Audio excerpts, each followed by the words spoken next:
Só deixa eu salvar essa página, se eu não erro isso dessa vez. Coração. Vem cá.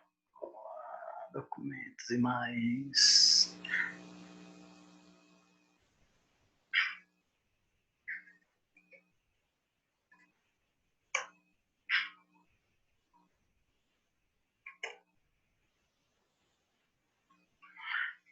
Bom, vamos lá, pessoal.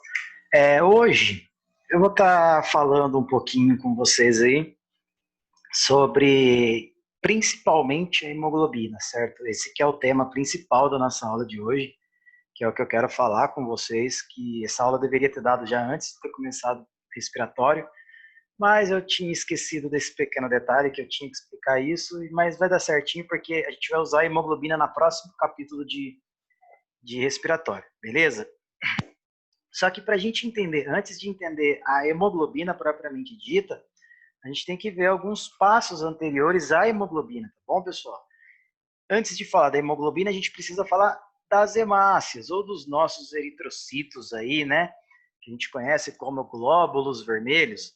Então, é por aí que a gente vai dar o start na nossa aula. Começando a falar, então, das nossas hemácias. Quando a gente começa a falar de hemácias, pessoal, o que a gente precisa ter em mente aqui, ó? Primeira coisa, que a hemácia é uma célula, é o nosso glóbulo vermelho, tá bom? Então, ó, é o nosso glóbulozinho vermelho. Hemácia ou eritrocito, cada um gosta de falar de um jeito isso daí. O que eu preciso saber sobre as hemácias? As hemácias, né, que a gente está falando aqui, são células que têm o formato de disco bicôncavo, né? E que além de ser um disco bicôncavo, ela pode assumir vários tipos de formas. Ela pode se espremer para passar entre capilares pequenos, entre poros e tudo mais. Então, ela tem essa capacidade de conseguir se espremer para passar nos lugarzinhos. Outra característica das nossas hemácias é o seguinte, que elas são anucleadas, né? Ou seja, toda vez que eu uso o azinho na frente de uma palavra, vocês já lembram que não tem, ou seja, elas não têm núcleos. Beleza, pessoal? Então, são células que não têm núcleo, não têm aparato de Golgi, não têm mitocôndrias, ela tem algumas proteínas estruturais que conformam a estrutura, ela tem a sua membrana, certo? A gente vai ver que ela tem um diâmetro de 7,8 micras, tá bom? Vou colocar MC, que é micrômetros, certo? Então, ela tem esse diâmetro, basicamente aí.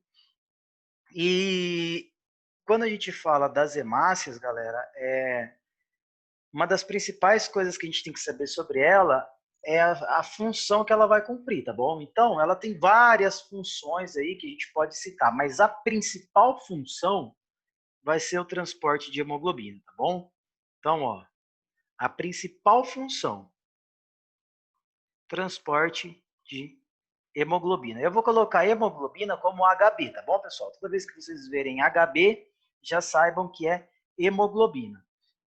Beleza? Então, eu não vou entrar em detalhes muito profundos das nossas hemácias, senão eu perco muito tempo falando só delas e deixo a hemoglobina de lado. Mas, basicamente, a gente tem que entender um pouquinho do processo de formação das hemácias para a gente entender que a hemoglobina, ela acompanha esse processo, tá bom? Então, quando a gente fala desse processo de formação das nossas hemácias que a gente está falando aí, o que a gente tem que entender? Sobre a produção, mas eu não vou aprofundar na produção, tá bom? Então, ó, produção das hemácias. Pessoal, tudo isso daqui eu acredito que vocês já tenham visto, certo? Em histologia, no primeiro ano, então é apenas uma revisãozinha. O que a gente precisa lembrar? Que as nossas hemácias, elas vão ter um precursor, tá bom? Então, quando a gente fala do precursor da hemácia, quem a gente tem aqui? A nossa célula tronco hematopoética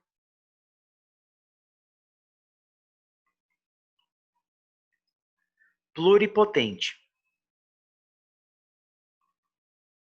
Ou seja, em espanhol, a célula madre pluripotencial, né? Que é aquela primeira célula que vai dar o início para toda a formação de toda a nossa linhagem celular sanguínea, tá bom? A partir dessa célula pluripotente aqui, hematopoética, a gente vai ter todas as células sanguíneas, desde linfócitos, os nossos macrófagos, neutrófilos, basófilos e tudo mais, dos granulocitos, dos agranulocitos e tudo mais. Só que como o nosso foco não é todas as células sanguíneas e somente a hemácia, a gente já vai direto para a hemácia. Por quê? A gente tem esse cara como precursor, que é essa célula. E aí entraria em ação para começar a promover a formação da nossa hemácia propriamente dita, um carinha conhecido como CFU-E, ou unidade formadora de colônias, certo? Eritrocitária. Beleza, pessoal? Então, eu tenho essa unidade formadora de colônias aqui, que vai estimular essa célula-tronco. A partir dessa célula-tronco, ela consegue converter essa célula-tronco em hemácias ou nos eritrocitos que a gente está falando aí, e o produto final que a gente vai ter vai ser a nossa hemácia, tá bom? Eu não vou fazer aquele desenho gigantesco que tem aí, não. Só entendam basicamente isso, que a célula principal precursora vai ser essa célula-tronco hematopoética pluripotente. E aí que vem essa unidade formadora de colônia eritrocitária, estimula esse cara aí a produzir hemácia. Só que é o seguinte, para que essa célula-tronco hematopoética deixe de ser uma célula essa célula precursora e se torne uma hemácia, ela vai sofrer várias mutações, ela vai ter várias diferenciações, tá bom? E a gente precisa conhecer essas diferenciações que irão acontecer, porque é aí que já vai começar o nosso processo de formação da hemoglobina, tá bom, pessoal? Mas para... Ti, Oi? repete de novo, por favor, o que significa CFUE. Unidade formadora de colônias eritrocitárias. Se eu não me engano, no Guyton, em espanhol, vai estar assim, ó, UFC. Tá bom? Unidade formadora de colônias eritrocitárias. Beleza? Beleza. Então, fechou. Bom, pessoal, antes da gente falar basicamente da diferenciação da nossa hemácia, vamos entender onde essas hemácias são produzidas, tá bom? Onde que vai acontecer. Então, ó, a produção das hemácias depende muito de qual fase nós estamos falando aí. Por exemplo, quando a gente fala das primeiras semanas de vida embrionária,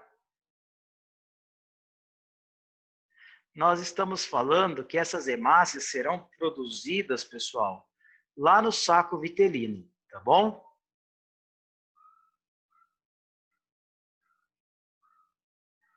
Então, ó, nas primeiras semanas de vida embrionária, essas hemácias começam o seu processo de formação no saco vitelino.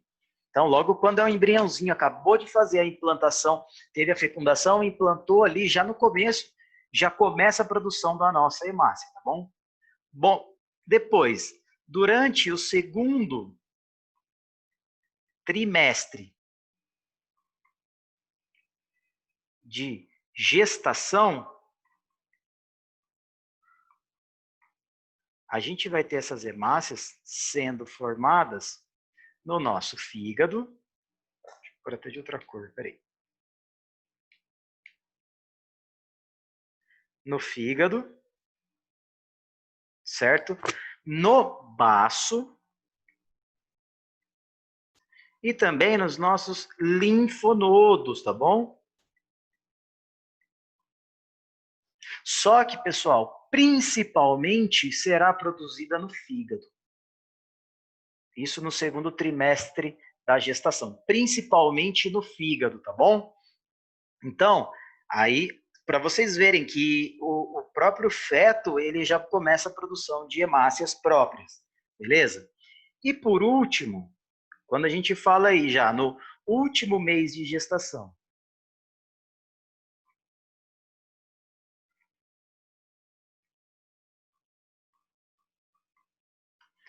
e após o parto,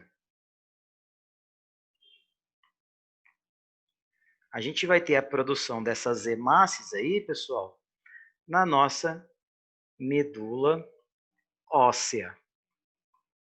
Beleza? Será produzido na nossa medula óssea de praticamente todos, principalmente quando é novinho, praticamente todos os ossos do corpo vão participar da produção dessas hemácias que a gente está falando. A única exceção que a gente tem onde não vai ser produzido, quando a gente fala de um osso largo, pessoal, ó, então lembrem-se que o osso largo, que a gente fala aí, nas extremidades eu não tenho a produção de hemácias, tá bom? Por que que eu não tenho produção de hemácias nas extremidades? Porque nas extremidades tem muito tecido gorduroso, certo? Muita gordura. E essa gordura não permite a produção de hemácias. Então, onde vai ser produzida as hemácias? Bem na parte medial ali, tá bom, pessoal? Bem na parte medial dos nossos ossos largos ali, tá certo? Então, basicamente, esses são os locais onde irão acontecer a produção dessas hemácias que a gente está falando, certo? Bom, já sabemos mais ou menos o que são as hemácias, como elas são. Isso, nas diáfises. Bom, nas diáfises. O que seria, Carlos, o contrário? Era nas epífises, na diáfise que tinha gordura. Não era isso? Cara, não, é no meio mesmo, bem no meio onde a gente vai ter a medula óssea. Certo? Então, é bem no centro que a gente vai ter. É bem na diáfise que acontece, tá bom? Então, basicamente, é isso daí, ó. Já que agora a gente já viu basicamente o que são, onde vão ser produzidas, qual é a principal função, a gente precisa conhecer como que vai acontecer a diferenciação dessas nossas hemácias que a gente está falando aí. Tá bom? Então, vamos lá. Essa partezinha já começa a formação da nossa hemoglobina junto. Então, quando eu falo de diferenciação das hemácias,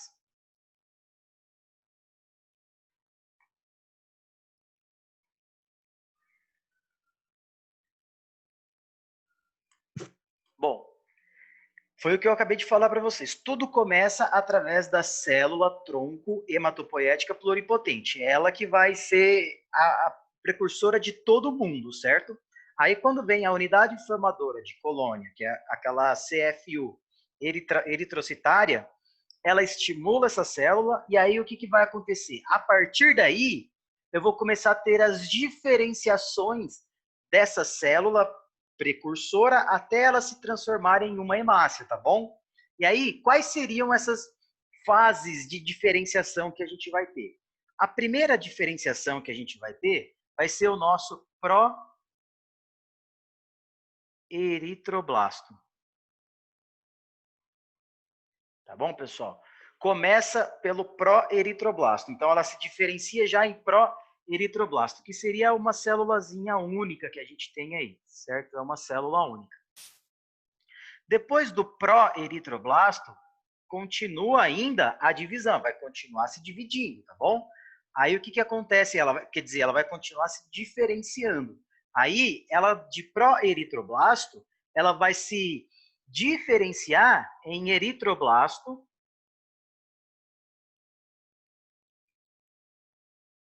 basófilo. E aqui, o que vai acontecer? A gente vai ter a divisão celular, tá bom, pessoal? Essa célula, ela se divide, beleza? Então, ela começa a se dividir. E aí, a gente tem o eritroblasto basófilo. E aqui, entre o proeritroblasto e o eritroblasto basófilo já começa a formação de hemoglobina. Só que pouca hemoglobina é formada aqui, tá bom? Ó, pouca hemoglobina é formada aqui. Beleza? A partir do momento que eu tenho, mais uma vez, a diferenciação acontecendo, ela agora vai se converter a eritroblasto. Oh, caramba. Eritroblasto policromatófilo.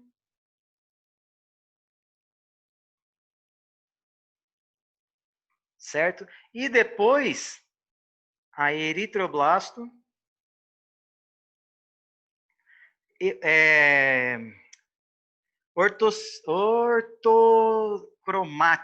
ortocromático. E aí, ó, nesses dois carinhas aqui, pessoal, é onde eu já tenho uma grande produção de hemoglobina, tá bom?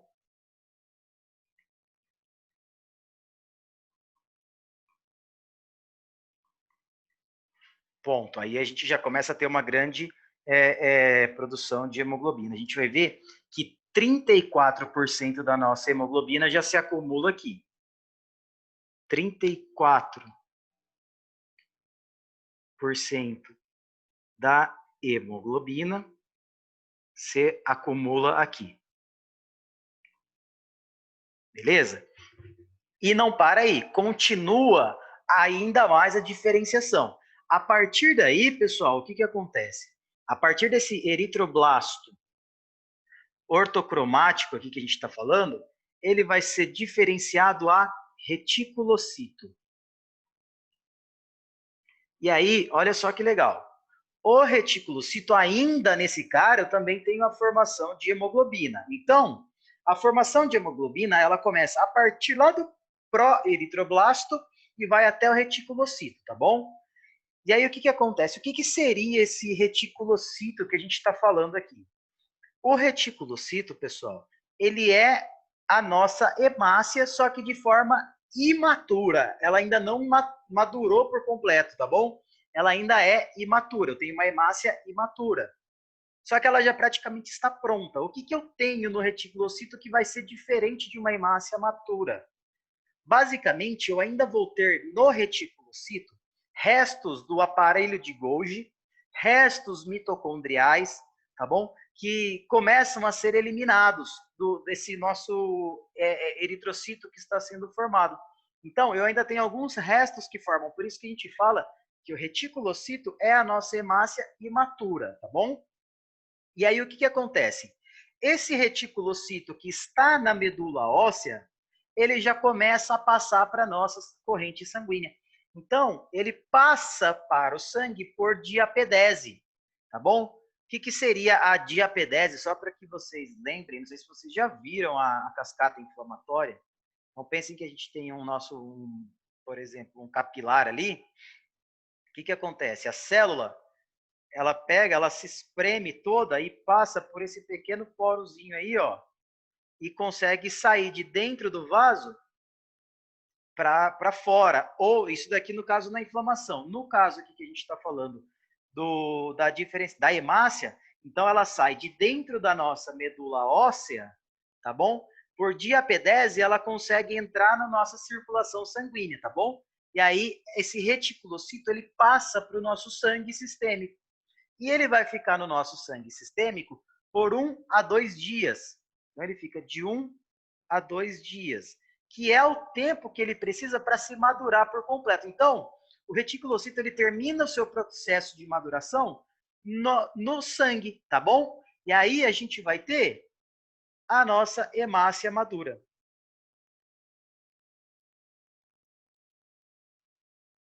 Dois dias depois que o reticulocito saiu para o nosso sangue, ele se madura, ele termina de eliminar aqueles restos que sobraram nele, que era o aparato de Golgi, mitocôndrias, entre outras coisas, ele começa a terminar, ele elimina esses restos intracelulares dele, e aí ele se converte a uma hemácia madura.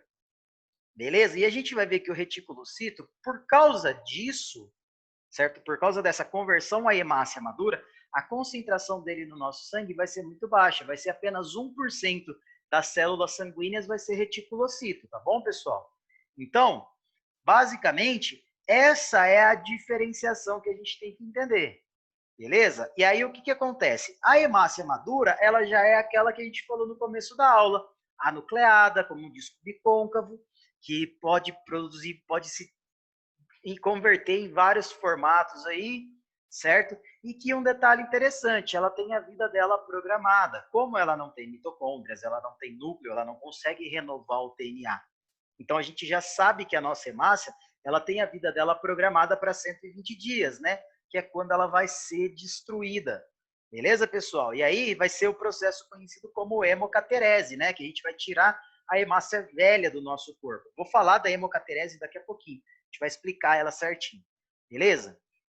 Então, basicamente, essa é a diferenciação que a gente precisa conhecer. Tranquilo? Alguma dúvida até aqui, pessoal? Ou tá de boa?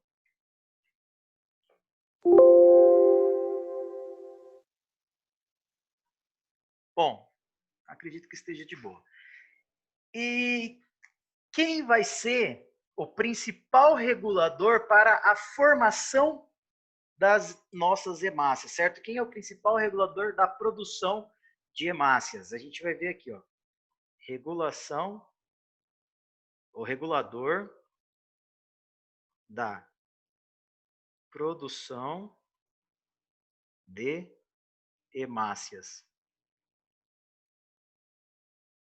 A gente vai ver, pessoal, que o principal regulador para a produção das nossas hemácias vai ser um cara conhecido como eritropoietina. Tá bom? A eritropoietina, que é um hormônio, beleza, pessoal? Secretado principalmente pelo rim. A gente falou isso daí quando a gente iniciou o renal. Lembra que eu falei que o rim secretava dois hormônios principais, que era a vitamina D e a eritropoietina. A eritropoietina, ela tem essa função de estimular a produção de hemácias, tá bom? Então, esse é o principal regulador. E como que eu vou ter, como que vai acontecer o estímulo para que eu libere eritropoietina para que aconteça a produção de novas hemácias? A gente vai ver que basicamente é algo mais ou menos assim. Quando diminui o oxigênio, certo? A nível sistêmico e principalmente renal, certo? Porque se diminuir o oxigênio nos rins, o rim vai começar a perceber e vai começar a sofrer. E aí o que acontece? Estímulos são gerados, tá bom? Para que libere, a partir daí, eritropoietina.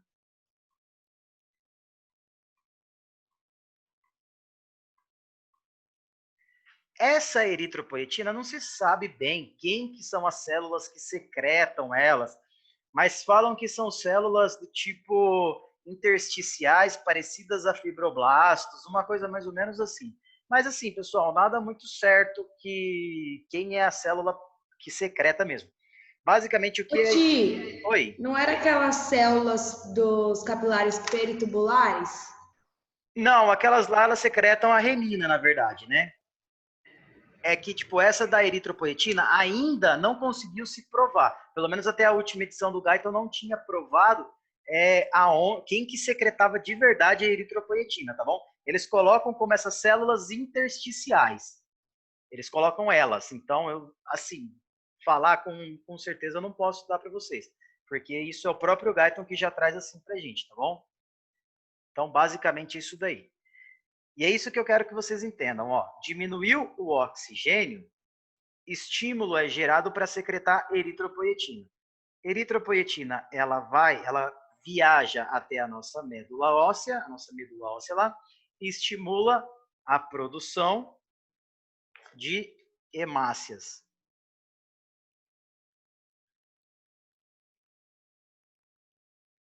Basicamente assim, esse é básico o sisteminha que eu estou falando para vocês. E aí, olha só que interessante. Quando que eu vou ter essa diminuição de oxigênio? Por exemplo, quando a gente tem uma hipovolemia,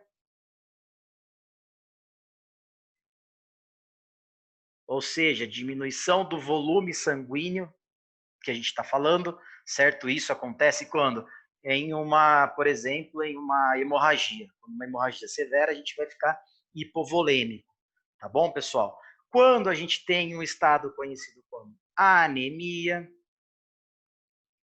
beleza? Vou dar uma pinceladinha de anemia para vocês, só para vocês entenderem daqui a pouco.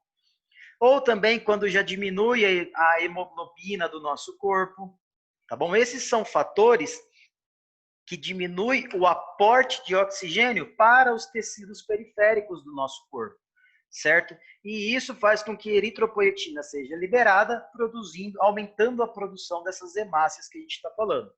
E a gente vai ver que 90% da eritropoetina é secretada pelos rins, tá bom? Então, ó, 90% pelos rins. E os outros 10% que sobra pelo fígado, tá bom? Ah, o fígado também consegue? O fígado também consegue, tá? Bem pouquinho, mas consegue liberar um pouquinho. Beleza? Então, basicamente, falando da eritropoetina, essa é a regulação que a gente precisa entender. E olha só que legal. Quando a gente entra num estado conhecido como... Só antes de eu falar disso daqui. Vocês entenderam isso daqui, né, pessoal? Isso ficou claro para vocês. Diminuiu o O2, libera eritropoetina, produz hemácias. Basicamente, esse é o mecanismo. E aí, só para que vocês tenham uma ideia, quando a gente tem um estado conhecido como anemia, ou seja, a anemia é a diminuição da hemoglobina do nosso sangue, tá bom? O que acontece? Quando a gente gera anemia, quando a gente tem uma anemia, a gente vai ver que vai diminuir o aporte de oxigênio para o nosso corpo. E isso é um dos estímulos que vai gerar para o aumento da produção de hemácia. Porém, quando essa anemia ela é um pouquinho severa, a gente vai ver que muita eritropoetina vai ser secretada e vai começar a estimular a produzir muita hemácia. E aí a gente vai ter uma liberação excessiva de reticulocitos. Certo? Por quê? Não dá tempo desses caras começarem a passar por aquele processo completo de maduração, então eu já começo a mandar reticulocito para o sangue. Então, vocês vão ver, quando a gente vê uma pessoa anêmica, a hemoglobina dela vai estar lá embaixo, porém, vocês vão ver que os reticulocitos dela vai estar lá em cima, ela vai ter uma reticulocitose, que a gente fala. Ou, por exemplo, outro exemplo que poderia gerar, que acontecer isso daqui, de liberar muito reticulocito, é um processo quando a gente vai para um local muito alto, né? Que nem a gente falou na aula passada, quando a gente sai daqui do nível do mar e vai lá para 5.000 metros de altura, nosso corpo ele não está habituado àquele ar atmosférico com menos oxigênio. Então, começa o início de uma produção excessiva de hemácias e com isso muito reticulocito é liberado para o nosso sangue, tá bom? Então, isso é apenas uma curiosidade. Beleza, pessoal? Agora, um outro detalhezinho que a gente precisa conhecer, que a gente tem que falar aí, é que a maturação, olha só, a maturação da nossa hemácia,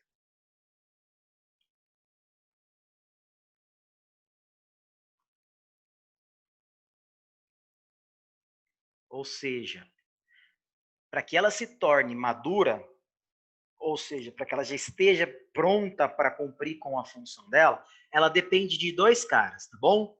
Vitamina B12, ou a famosa cianocobalamina, e ácido fólico. Beleza? O que a gente vai ver? Que esses dois caras aqui, tanto a vitamina B12 quanto o ácido fólico, eles são essenciais para a síntese de DNA, tá bom? Então, ó, eles são essenciais para a síntese de DNA, beleza? E a gente vai ver que o déficit de algum desses dois caras, ou a falta de algum desses dois caras, pode gerar hemácias grandes, de um volume muito grande. Porque a hemácia, quando ela começa o seu processo de formação, o que a gente tem que lembrar, que eu acabei de falar para vocês, durante a diferenciação, ela começa a se dividir as células, né? Se eu não tenho a vitamina B12 ou o ácido fólico, eu não tenho o DNA necessário para promover essa divisão celular. E o que acontece? A célula ela não se divide. Então, eu começo a formar eritrocitos grandes, ou seja, megaloblásticos, que a gente vai falar aí, certo? Macrocíticos. Então, esses dois caras são fundamentais para a produção e síntese, no caso da maturação da nossa hemácia. E aí, ó, foi o que eu falei. A deficiência de qualquer um desses dois aí, pessoal, gera hemácias macrocíticas. E com isso gera defeitos nas nossas hemácias e na nossa hemoglobina, promovendo uma anemia, tá bom? Então, se tem falta de vitamina B12 ou ácido fólico, a gente pode gerar essas hemácias macrocíticas e promover uma anemia, conhecida como anemia megaloblástica.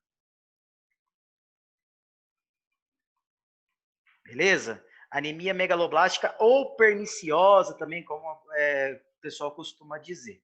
Por que ela é megaloblástica? Porque agora eu tenho hemácias grandes. A gente vai ver que quando a gente medir lá no nosso hemograma o tamanho das hemácias, a gente vai ver que ela vai estar muito grandona, ela vai estar maior do que 100 o RDW lá no nosso hemograma, tá bom?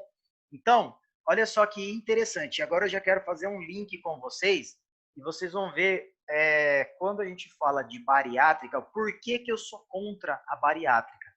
Um dos motivos é esse. Lógico que eu sou contra em vários motivos, mas um dos motivos ao qual eu sou contra a bariátrica é por causa disso. O que acontece aqui? Para que a vitamina B12 e o ácido fólico nem tanto, praticamente a vitamina B12, seja absorvida pelo nosso tubo intestinal, então, ó, para a absorção de B12, certo? Necessita fator intrínseco.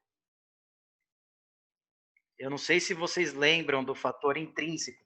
Lembra que quando a gente fala do nosso estômago, pessoal, a gente tem o fundus, a gente tem o corpo lá, né? Tem o fundus, tem a parte pilórica e tudo mais. E a gente tem dois tipos principais de glândulas do nosso estômago, que são as glândulas oxínticas e as glândulas pilóricas. E nas glândulas oxínticas que a gente fala, eu tenho praticamente 3 tipos de células. As células que secretam muco, que são as mucosas. A gente tem as células principais e as células parietais. As principais liberam pepsinógeno, pepsina, né? E as parietais secretam fator intrínseco e secretam, no caso aí também que a gente fala aí, o ácido clorídrico, certo? Então, o que acontece? A célula parietal, ela secreta o fator intrínseco. Então, a gente vai ver que o fator intrínseco se une a B12, beleza, pessoal? E aí, essa união permite a absorção.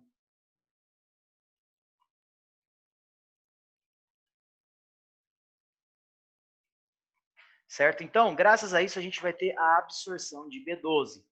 E o que isso tem a ver com a bariátrica que eu estava falando ali? Se vocês lembrarem, praticamente, ó, vou tentar fazer um desenho bem zoado do nosso estômago aqui. Nosso estômago ele tem mais ou menos esse formato aqui. E a gente vai ver, galera, que essas glândulas que têm essas células parietais que secretam fator intrínseco, elas vão estar principalmente no corpo e no fundus gástrico, né? E essa é a principal parte que é removida durante uma bariátrica. Então, vocês vão ver que durante uma bariátrica, um estômago que caberia até 1,5 litro de alimento, certo? Quando faz a bariátrica, ele vai caber só 30 ml. E toda essa porção, praticamente, ela vai ser reduzida, ela vai ser removida, tira fora. E olha só, se eu estou arrancando fora essa parte do fundus, eu estou tirando do corpo dessa pessoa as glândulas que têm essas células parietais que secretam um fator intrínseco. Então, fator intrínseco não vai ser mais liberado, certo? E aí eu não vou conseguir ter uma boa absorção de vitamina B12 nem de ácido fólico. E isso gera nessas pessoas que fazem bariátrica anemia, se elas não tomam suplementação. Então, é para o resto da vida elas já vão ter que tomar uma suplementação, certo? Então, esse é um dos principais links que eu gosto de fazer com isso e é um dos principais motivos ao qual eu sou contra a bariátrica, tá bom? Então, lembrando que esse é apenas um, beleza, pessoal? Basicamente, era isso que eu queria mostrar em relação a essas coisas aqui que eu acabei de falar para vocês. Vocês me acompanharam até esse ponto agora que a gente acabou de falar? Porque agora a gente vai entrar na hemoglobina propriamente dita, tá bom? Agora que eu vou falar de hemoglobina mesmo. Alguma dúvida, pessoal? Não? Tudo tranquilo? Então, beleza. Ó, eu sigo o que vocês me falam, certo? Se vocês falarem que eu estou muito rápido, eu tento diminuir. Bom, então vamos lá. Agora a gente vai falar basicamente da formação de hemoglobina. Pessoal, antes da gente falar de todo o processo da formação de hemoglobina, o que a gente precisa saber? Que a nossa hemoglobina, ela é uma molécula que cumpre com a principal função de transporte de oxigênio. Tá bom? A principal função da hemoglobina é o transporte de oxigênio, certo? Então, é isso que a gente tem que ter em mente, olha só. Por isso que agora vocês vão ver a correlação da hemoglobina com o respiratório, certo? Se é ela que transporta o oxigênio, então vocês vão começar a ligar tudo agora. O que acontece aqui? Ela também serve como um sistema tampão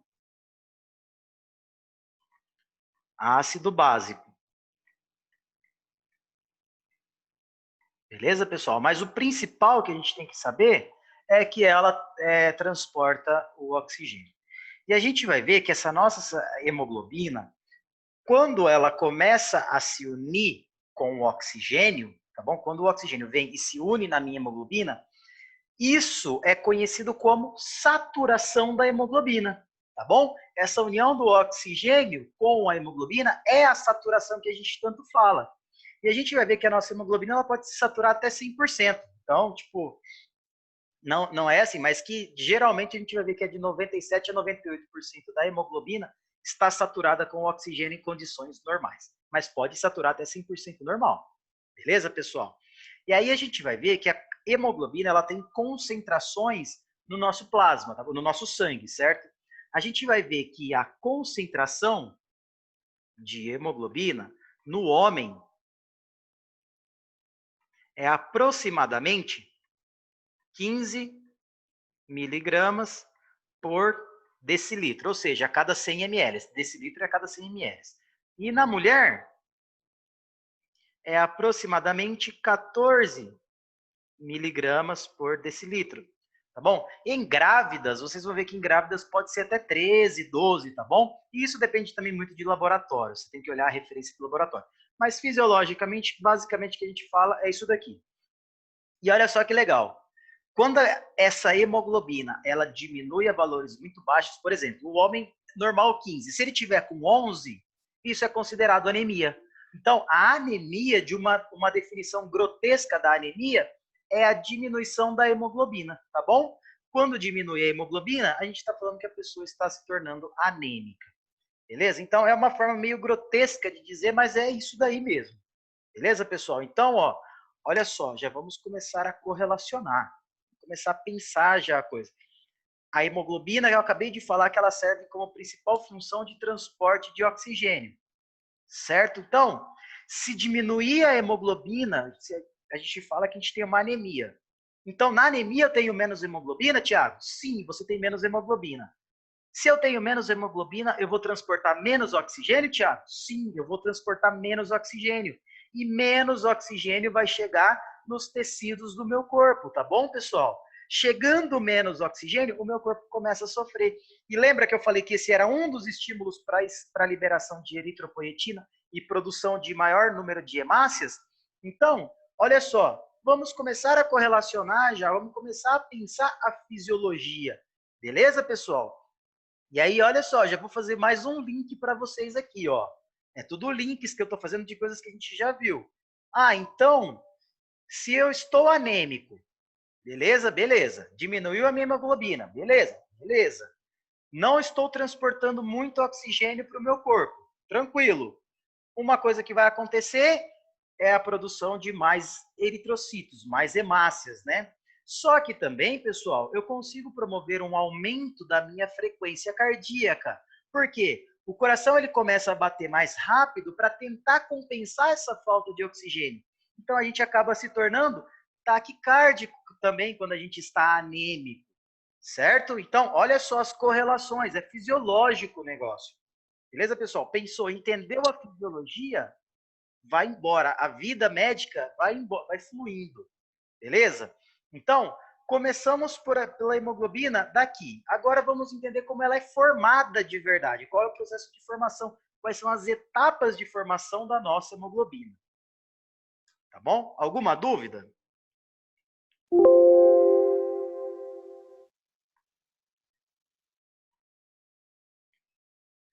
Bem legal essa aula, né, pessoal? Então, vamos lá. Etapas de formação.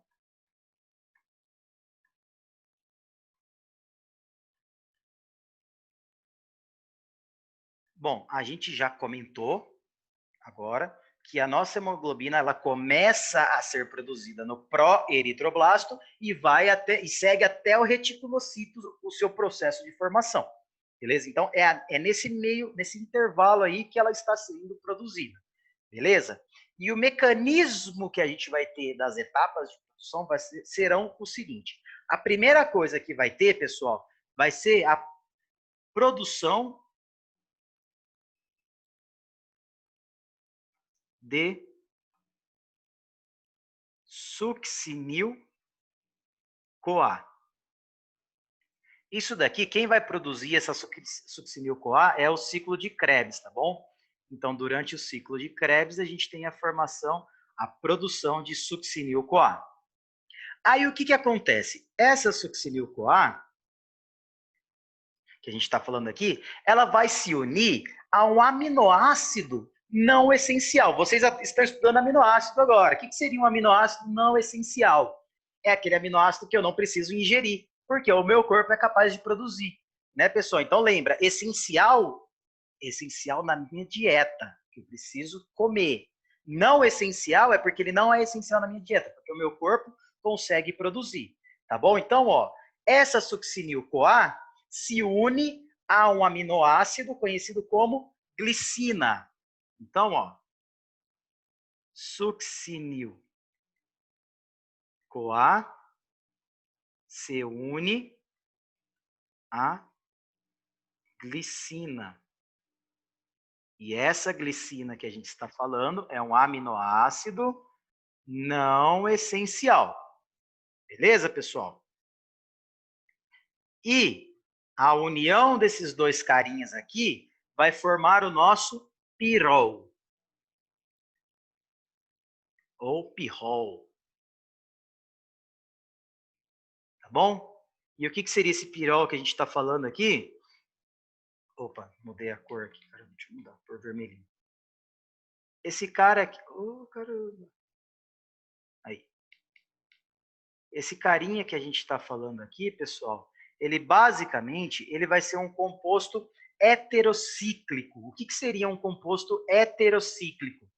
Um composto heterocíclico é um anel químico que a gente está falando ali, formado por dois tipos de átomos diferentes, pelo menos o carbono e um outro átomo que a gente está falando. Mas daí já é mais profundo, mais bioquímico. Deixa quieto. Vamos entender simplesmente isso, ó, que a succinil-CoA se une à glicina e forma o pirol, tá bom? E aí, olha que legal. Eu vou puxar aqui para baixo.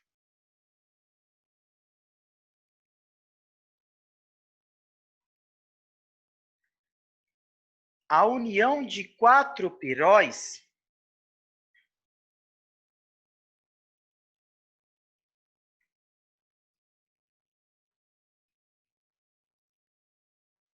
vai formar para a gente a nossa protoporfirina 9.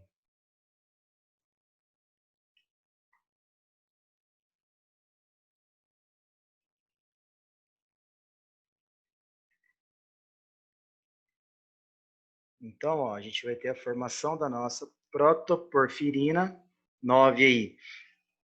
A protoporfirina 9 vai ser um grupo formado de compostos nitrogenados, tá bom? Então, a gente tem a protoporfirina 9 sendo formada. Então, ó, succinil-CoA se uniu à glicina, formou o pirol. A união de 4 piróis forma a protoporfirina 9. E aí, olha que legal. A protoporfirina 9 vai se unir ao ferro, tá bom?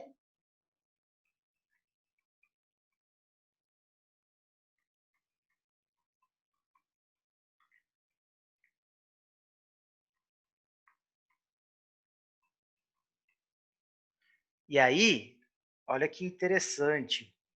A protoporfirina 9 se uniu ao ferro.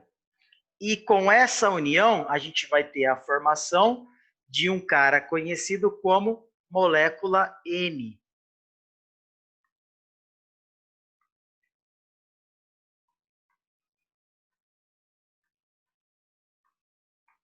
Beleza, pessoal?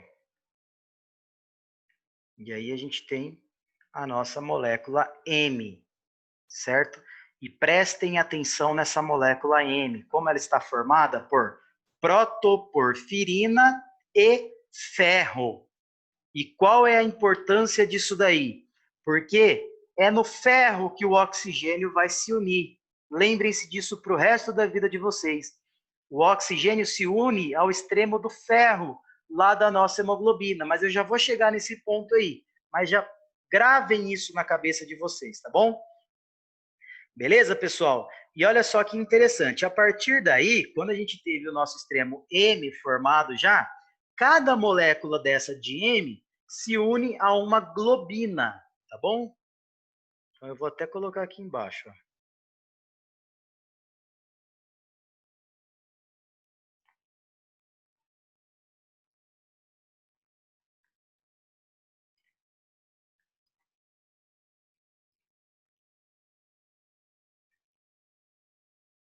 Olha só, a globina é uma cadeia polipéptida, ou seja, vários peptídeos que formam essa globina que a gente está falando aí.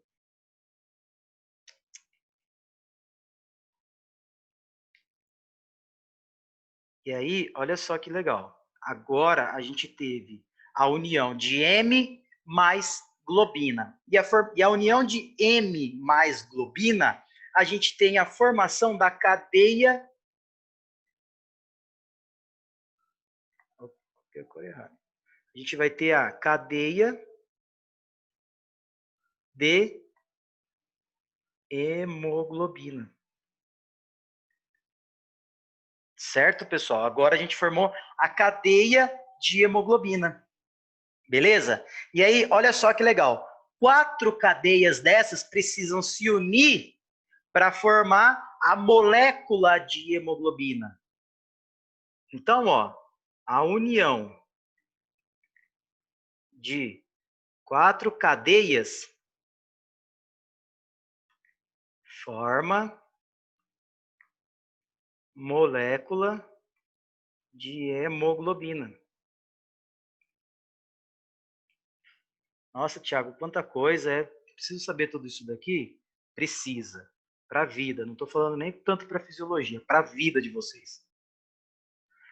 Tá bom, pessoal? Olha só que legal. Então, vamos repetir os passos de novo aí, ó.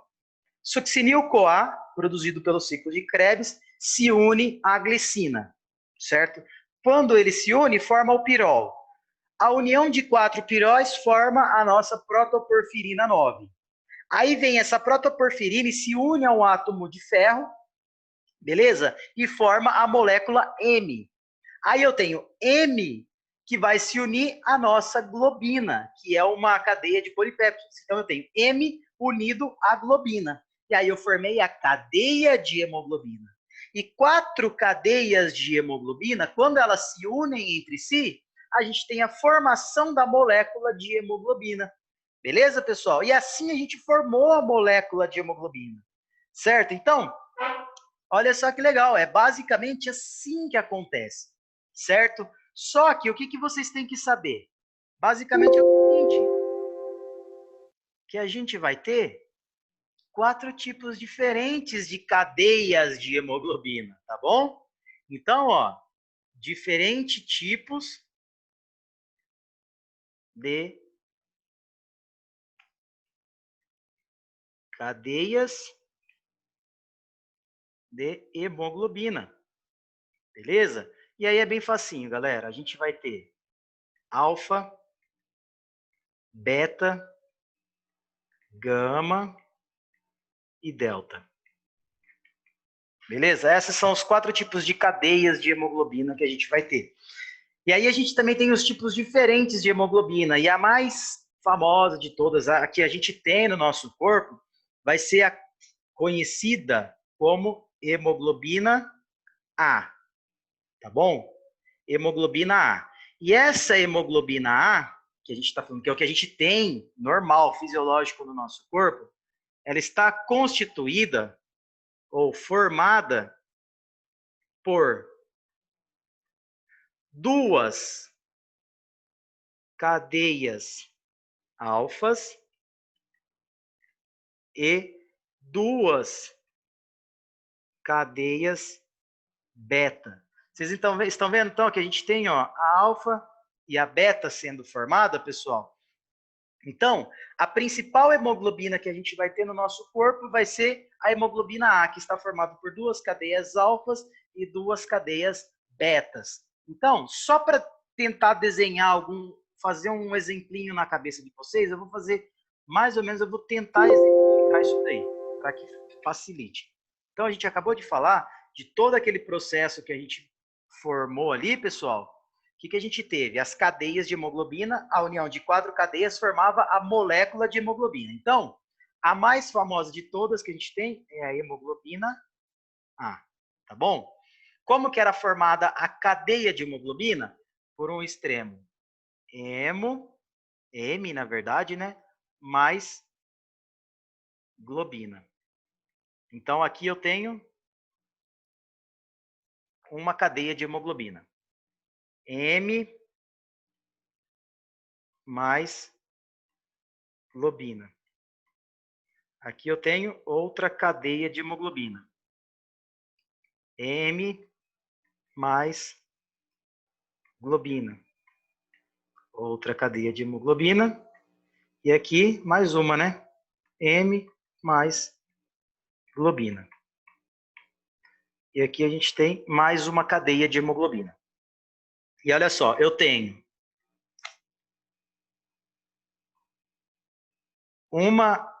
duas alfas, uma e 2 betas. E aí, esses caras se unem entre si. A união desses carinhas entre si vai formar a nossa molécula de hemoglobina. A união de todo mundo aqui forma a molécula de hemoglobina. E a mais conhecida que a gente conhece aqui, que a gente está falando, é a nossa hemoglobina A. Tá bom? E olha só, eu acabei de falar para vocês, galera. Atentem-se para o grupo M. Por quê? No grupo M, que é formado por protoporfirina mais ferro, é aí que vai ter a união do oxigênio. Por quê? No M, ó, a gente tem a nossa molécula de ferro. Tá bom, ó?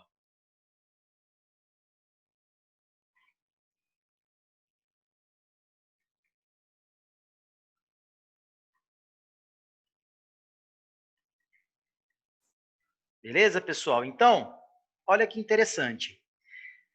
Cada átomo de ferro consegue se unir a uma molécula de oxigênio. Então, ó, se eu tenho 4 átomos de ferro,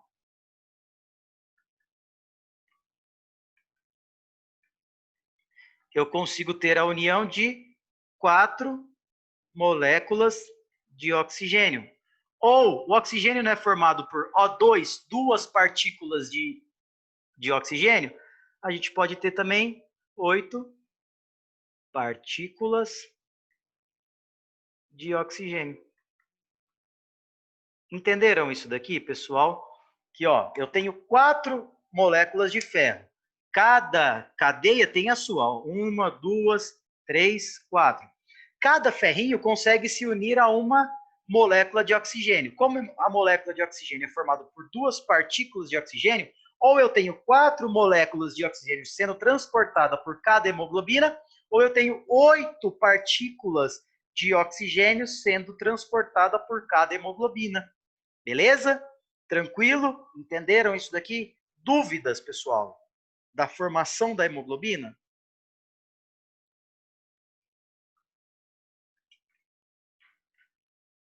Tranquilo? Dúvidas? Tá chato, tá foda, tá difícil, tá fácil? Pessoal, se vocês não falam comigo, eu juro que eu acho que vocês estão entendendo tudo. Então, beleza, pessoal, eu vou seguindo. Tranquilo. Beleza, eu vou seguindo aqui, ó. Se vocês tiverem dúvidas, me falem, tá bom? Agora, ó, eu vou fazer mais um link com vocês, certo? Eu vou linkar mais uma coisa. Olha só. Deixa eu só apagar isso daqui.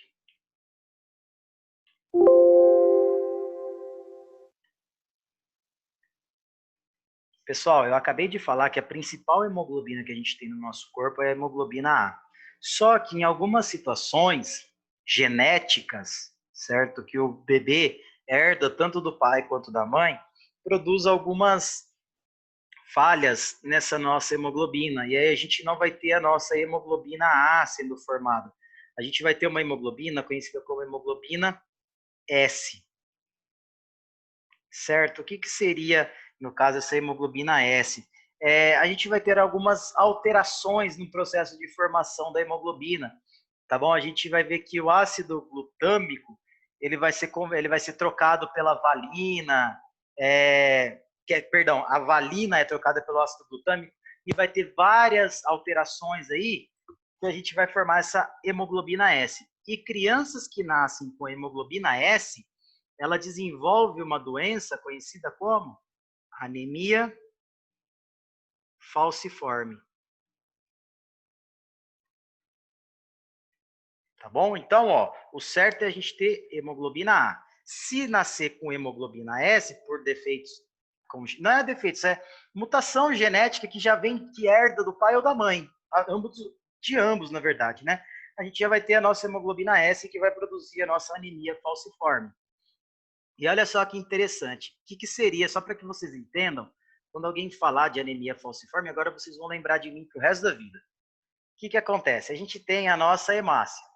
Tá bom? Dentro da nossa hemácia, deixa eu pintar ela de outra cor, pintar ela de vermelhinho.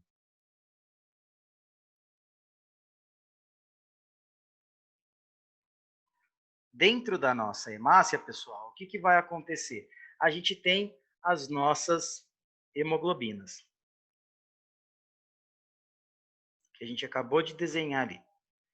O que acontece? Se a minha hemoglobina ela é do tipo S, igual a gente está falando aqui, quando, olha aqui, ó, quando diminui o oxigênio, essas hemácias aqui, elas se alinham, tá bom, pessoal? Elas vão se alinhar dentro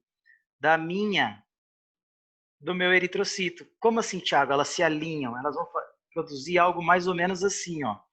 Elas vão começar a se alinhar.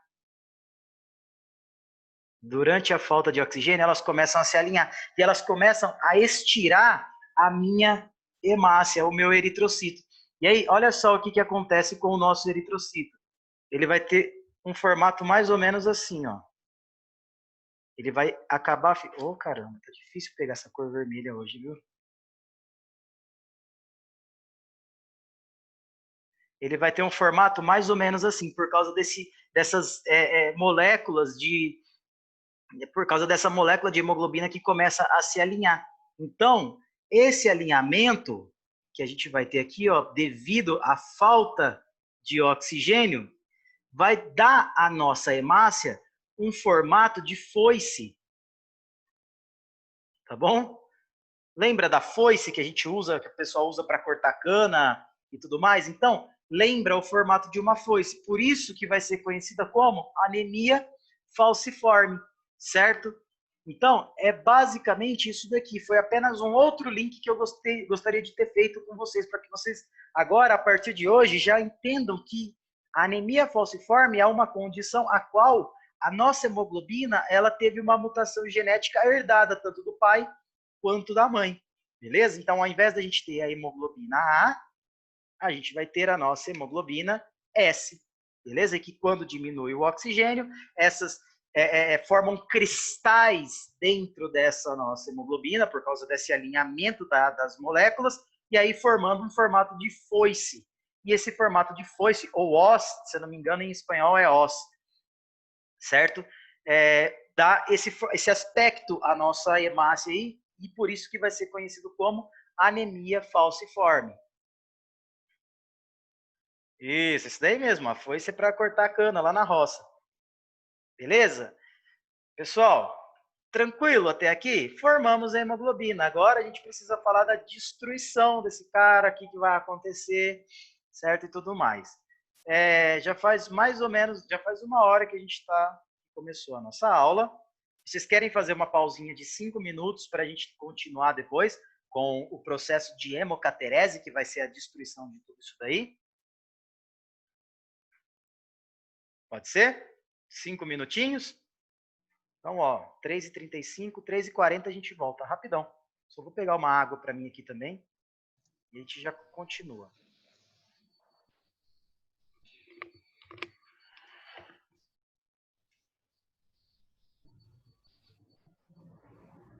Iriri, pessoal. Iriri. Tututu.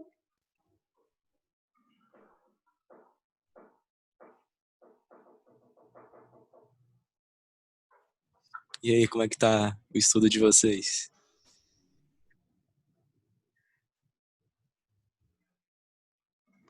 Que estudo? Exatamente esse aí que eu tô falando. Uhul, Vila Vargas. E aí, João?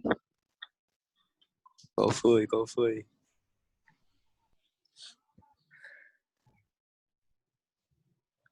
João, o que tem foto de croque? Que isso, velho? Oi, gente, não esquece de colocar a presença de vocês lá em microbiologia hoje, hein? Ah, verdade. Já É esqueci agora, moleque. das de 10h30 já. Mano, já perdi a de psicologia, já. Essa Puta de merda. 10h30 Ô, será que reprova essa bosta, velho? Se não... Eu já deixei umas 4 semanas seguidas, velho. Sem... Nossa, João. Nossa. Vai lá, velho, palhaço. tarde, Vai lá, velho. palhaço. Chegar no final do ano lá. Rodando bolsinha pra doutor. Não, doutor, eu faço tudo. Presença? Oxe, a presença da aula de micro. Que seria Ficar que nem o aula Luiz agora. depois, reprovar por falta. Mano. Vai. Jorge Pazada, não. Eu, ano passado, fui quase rodar bolsinha pra doutora Lucila. Aí, fi. Vai, Não, e a pinga com Zara? ela. Só diga nego lá, fazendo fila, morrendo de medo. Porra, mano, será que eu vou reprovar por causa da Zara? A Zara na fila. Não. Ai, Deus.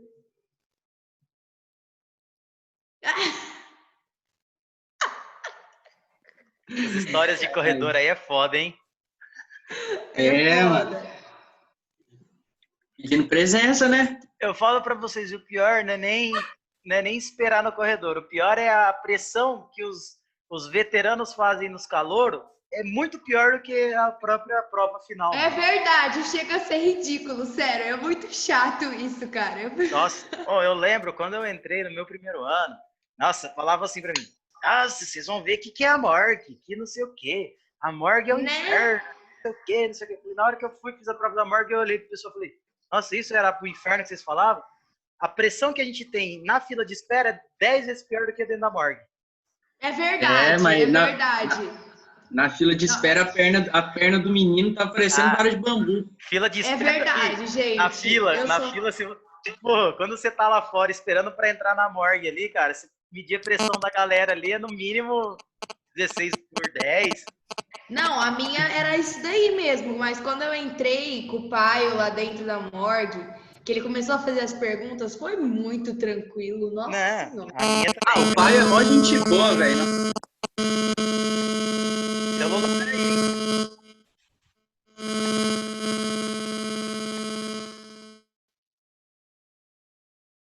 Tem celular aí.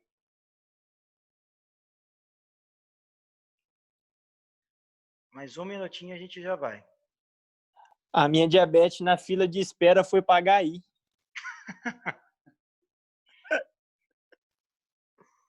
O Jamal, quando ele faz xixi, as formigas vai tudo em volta dele. Não é assim, Vocês não, viram lá rapaz. na aula, né? As formiguinhas, por que que dá formiguinha? Ah, Não, pai, eu rachei da aula do milho. Eu tô criando formiga de roda aqui, moço. Eu rachei demais da aula do milho, cara, porque o milho sai das fezes, rachei. Então, eu tô tentando procurar uns temas meio tonto pra fazer isso. Oxi, por que sai? Explica Ah, e aí. assiste o vídeo lá, uai. Se não ver o vídeo, pode aproveitar, acabando a aula, já vai lá e assiste. Verdade. É massa, assiste. É um É minutinho. nada, eu vou ver. Um é minuto, nada. é um minutinho o vídeo. Eu vou falar pra Esse e você. o da cerveja. O da cerveja é também é grande. top. Bom, galera, vamos lá continuar? Já deu 5 minutinhos, né? Ô, louco. Opa, já. Era 3h35, já são 3h40. Não deu tempo de almoçar. Tá doido, moço. Vamos lá. 5 minutinhos já deu. Agora, pessoal, a gente vai falar da parte um pouquinho mais difícil, tá bom? Então, vamos lá. Bom, o que a gente vai estar falando agora? Agora a gente vai falar de um processo conhecido como hemocaterese.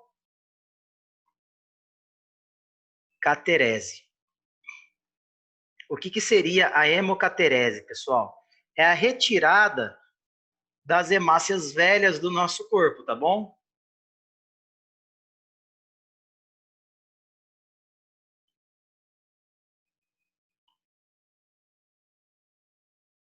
Ela acontece aproximadamente no dia 120, ali, então, que nem a gente acabou de falar no começo da aula, que a hemácia ela tem essa vida dela programada já para 120 dias, né? Então, o glóbulo vermelho dura 120 dias, ele começa a sofrer oxidação, e com esse processo de oxidação ele vai perdendo a sua função, tá bom? E principalmente as proteínas estruturais desse cara aí que a gente está falando, elas perdem essas características e a gente vai ver que elas começam a se tornar rígidas, certo, pessoal? E aí, quando a minha hemácia ela se torna rígida, ela já não consegue passar por poros, pelos lugares.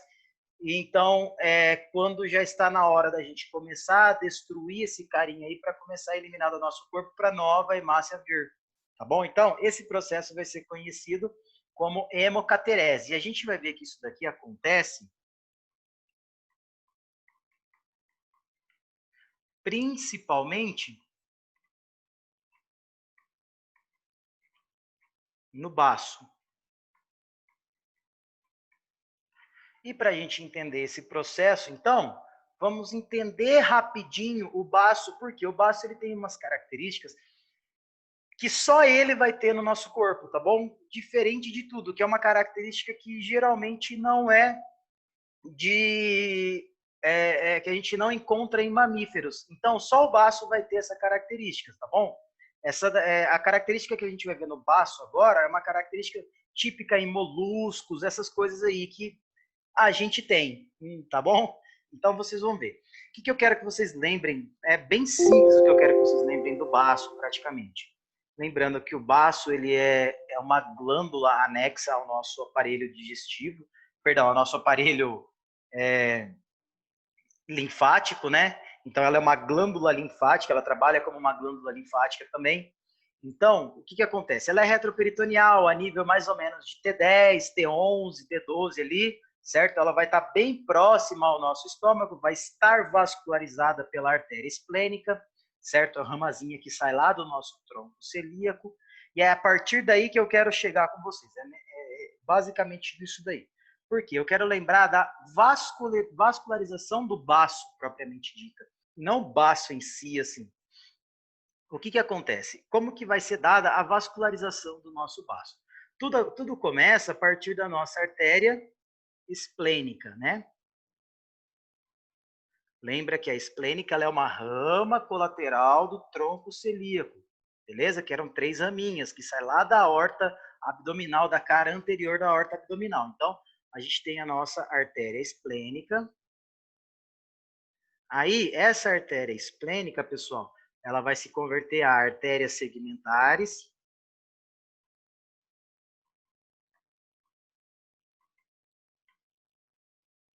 Beleza? Essas artérias segmentares, depois, elas irão se converter a artérias lobares.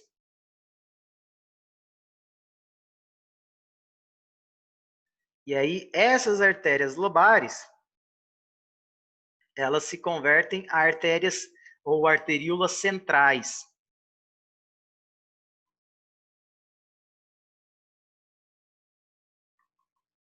E as arteríolas centrais são a rama final dessas artérias que a gente está falando no baço. E aí, o que eu quero que vocês lembrem é o seguinte, que basicamente, dentro do nosso baço, aí a gente tem essas arteríolas aí, no caso, centrais, que elas vão estar lá.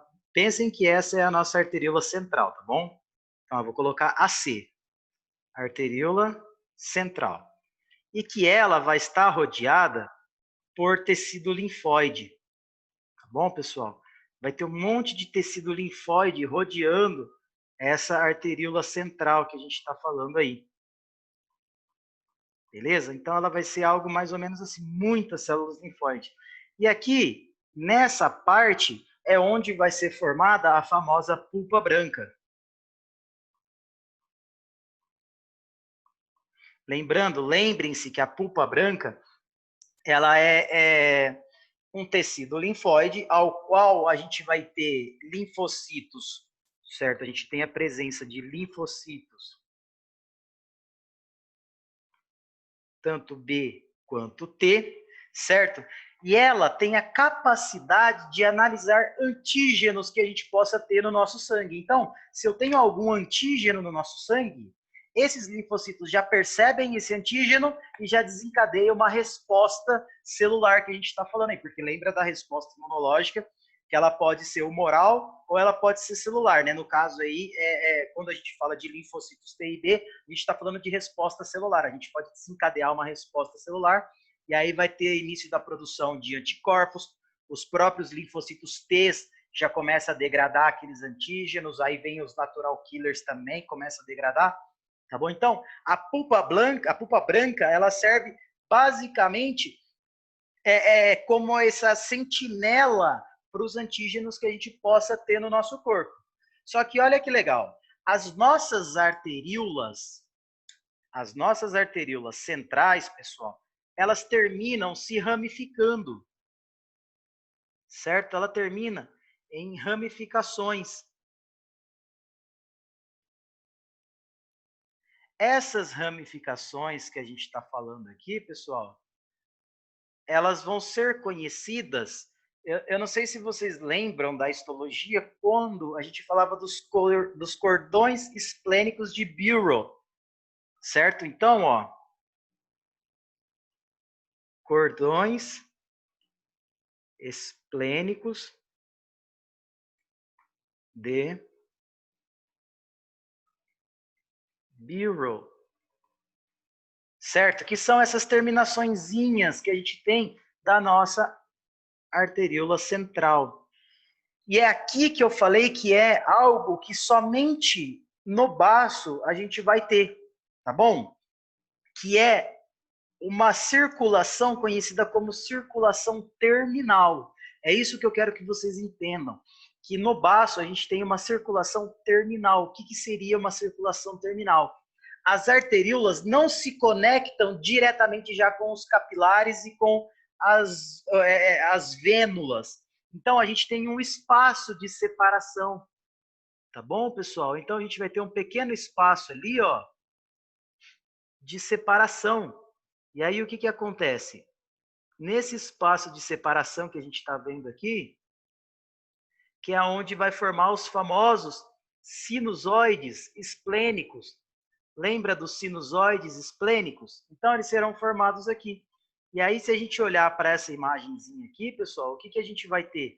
Basicamente, uma circulação terminal, ou seja, vocês estão vendo que é um sistema aberto. Eu não tenho a comunicação entre esses extremos aqui. É aberto aqui, pessoal. E bem nessa parte onde o sangue que está vindo das minhas arteríolas, certo? O sangue está vindo aqui, ó. Ele começa a vir. Ele deságua nessa parte aqui, tá bom, pessoal? E aonde o sangue deságua vai ser a nossa famosa pulpa vermelha. Ou a famosa pulpa roja. Certo? Pulpa roja, se não me engano, assim que falava em espanhol. Então, basicamente, é isso daí. É uma circulação terminal. Tá bom, pessoal? Isso é característico de moluscos. A gente não tem nos mamíferos, mas o baço possui essa característica. E olha só que legal. O que eu quero que vocês entendam aqui é o seguinte, que aqui nesse ponto é onde o nosso pequeno eritrocito, vou até pintar ele de vermelho. O nosso eritrocito, pessoal, ele vai ser liberado. Ele sai, então, da minha circulação. Ô, caramba. Ele sai da minha circulação e vai parar nessa pulpa vermelha que a gente está falando aqui, que é esse espaço onde deságua o nosso sangue.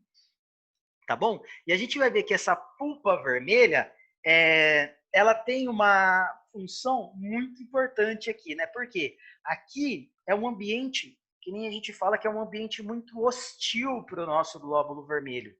Por quê? O pH nessa parte, nessa porção, ele é ácido.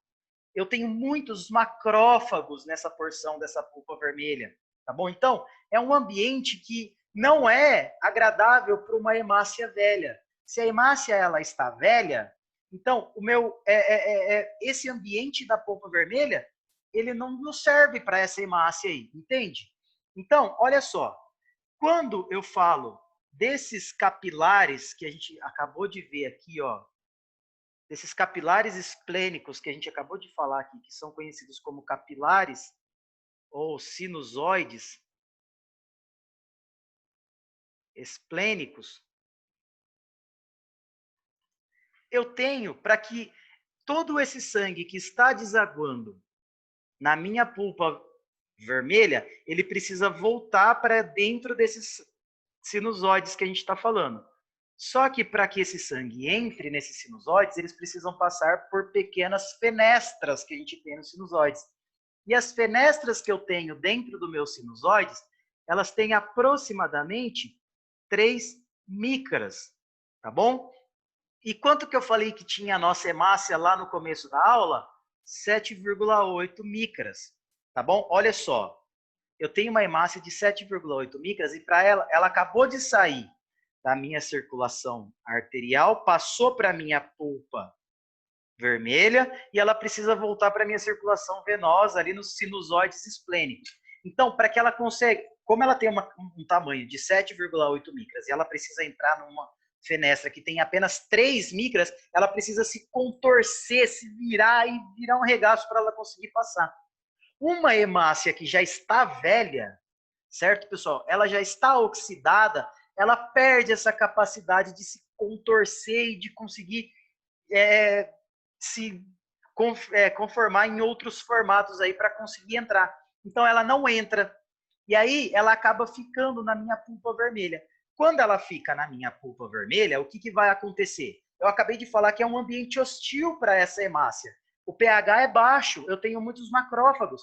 O que vai acontecer? Essa hemácia começa a ser destruída e fagocitada por esses macrófagos que a gente está falando aí.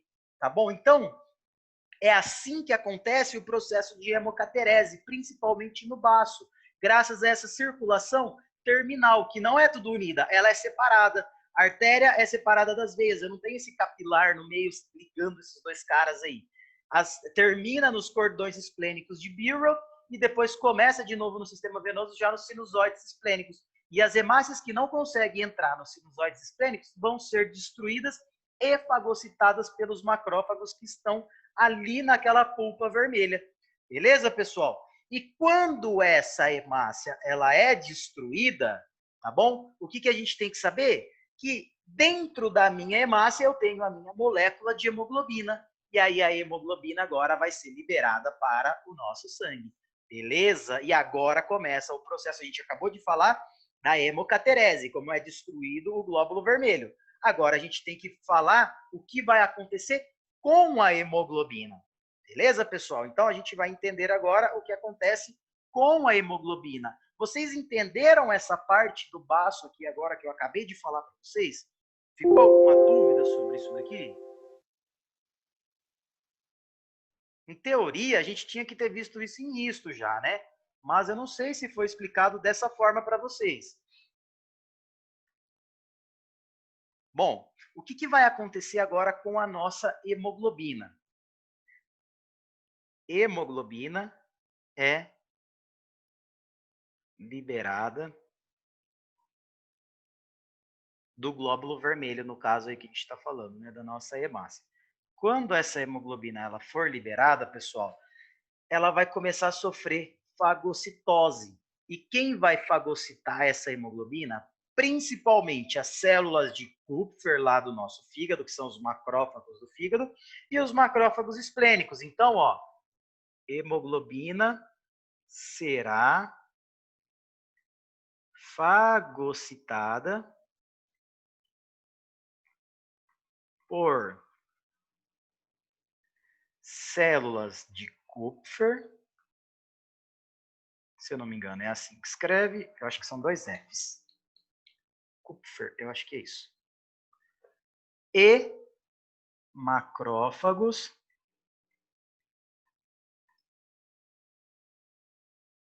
esplênicos. Beleza, pessoal? Então, eu começo a fagocitar a hemoglobina. E olha só que legal. Essa fagocitose permite com que o grupo M se separe da globina. Tá bom? E aí, o que eu vou ter agora? Lembra que para a gente formar uma cadeia de hemoglobina, a gente tinha M mais globina? Certo? Então, a gente tinha uma cadeiazinha. Agora, o que vai acontecer? Eles irão se separar, eles vão brigar. Então, eu vou ter o meu M e o meu globina. A globina, pessoal, ela volta para a nossa circulação e depois ela vai ser reutilizada. Já o nosso M, como que ele era formado? Lembra que eu falei que a formação do grupo M ele era formado por protoporfirina 9 e por ferro, tá bom? Então, ó, eu separo isso também durante o processo de fagocitose, eu também vou separar isso daqui. Então, ó, eu vou ter então uma molécula de ferro e uma molécula de protoporfirina 9. Beleza? E olha só, o que vai acontecer com cada uma dessas duas moléculas que a gente está falando? Vamos começar pelo ferro. O ferro, pessoal, ele será transportado para o fígado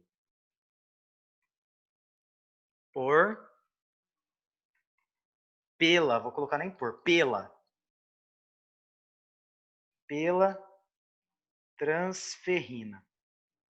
A transferrina é uma molécula que tem a capacidade de transportar o ferro do nosso sangue lá para o nosso fígado, para que esse ferro seja armazenado no nosso fígado. E é isso que vai acontecer, tá bom?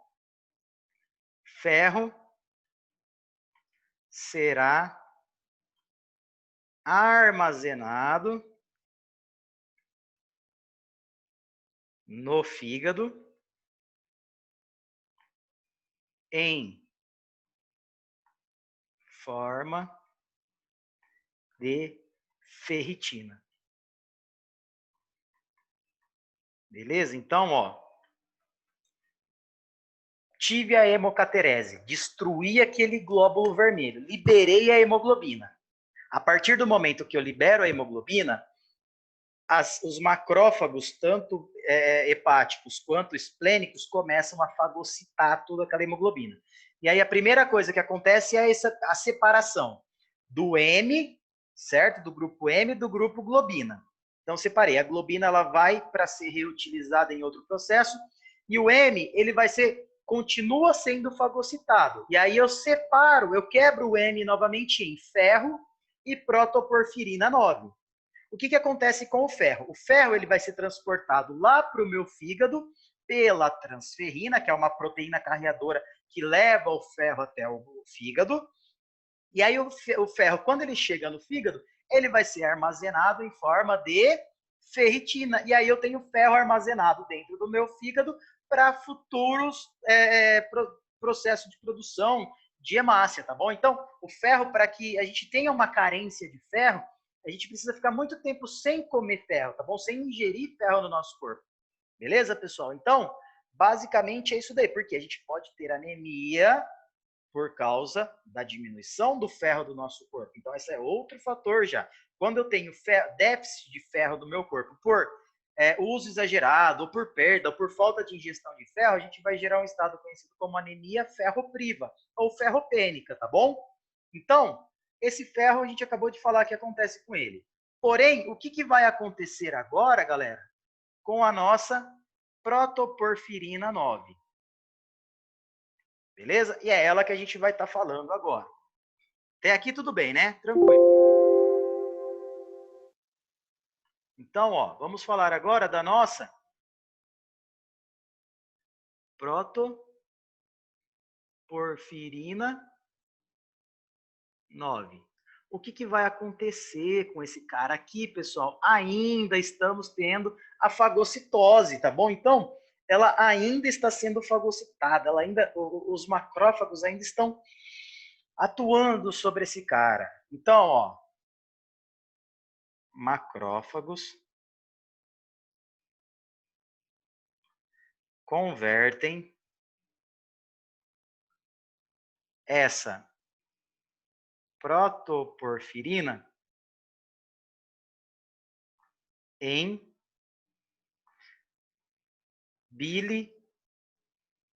biliverdina, certo? Transforma esse cara em um composto conhecido como biliverdina. E aí o que acontece? Essa biliverdina, ainda sob a ação dos macrófagos, tá bom? Vou até colocar aqui, ó. Biliverdina é convertida a bilirrubina. Nossa, Tiago, daí que vinha a bilirrubina? Isso, galera. Algum dia vocês já devem ter ouvido falar dessa palavrinha na vida de vocês. Bilirrubina. Então, a bilirrubina ela é um processo final de degradação da nossa hemoglobina. Ah, e aí, o que acontece, galera? Olha só, essa bilirrubina que acabou de ser formada, ela vai ser conhecida como bilirrubina indireta, tá bom?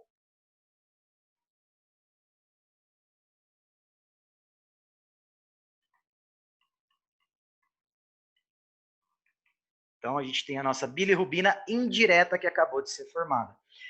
E essa bilirrubina indireta, a gente fala que ela é hidrofóbica, ela tem medo de água. Então, ó, coloquem até aí, ó, hidrofóbica.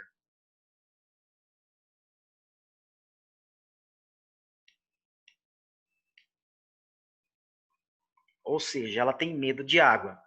E aí, o que acontece? Essa bilirrubina indireta que a gente está falando aí, então, ó, bilirrubina, eu vou colocar só um I aqui que vocês já sabem que é indireta, se une a proteínas do plasma. Beleza? Então, ó, olha só que legal. eu tenho uma bilirrubina rodando no meu sangue, certo? Unidas com proteínas plasmáticas. Essa bilirrubina ela vai ser conhecida como bilirrubina indireta. E essa bilirrubina ela não pode elevar no meu sangue. Eu preciso eliminar essa bilirrubina. E eu tenho duas formas de eliminação da bilirrubina. Uma é pelo rim, a nível renal, na urina, e a outra é a nível pelas fezes. Só que eu não consigo eliminar a bilirrubina indireta. Vamos pensar rapidinho. Olha só, eu não acabei de falar para vocês que essa bilirrubina indireta, ela está unida a proteínas. Pessoal, se ela está unida a proteína consegue ser filtrada pelos nossos rins? Quando a gente estudou rim, a gente viu que proteína não pode ser filtrada. Então, bilirrubina indireta não sai na minha urina, ela não consegue ser eliminada, tá bom? Então, o que vai acontecer para eu conseguir? Como que eu vou conseguir eliminar essa bilirrubina que eu estou falando? Agora vem um ponto-chave, certo? Essa bilirrubina indireta, ela segue o seu caminho e viaja até o fígado, tá bom? Então, ó, bilirrubina indireta viaja para o fígado. Tá certo, pessoal? Então, ó, é isso que vai acontecer. A bilirrubina indireta, ela viaja para o fígado. E agora a gente vai ver o que o fígado vai ter que fazer para conseguir modificar essa bilirrubina para a gente conseguir eliminar ela. Beleza? Então, olha só que legal.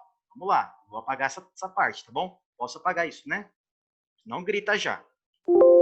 Não. Sim. Não. Sim. Apaguei. Já era. Bom, no fígado, irão acontecer 3 processos, tá bom?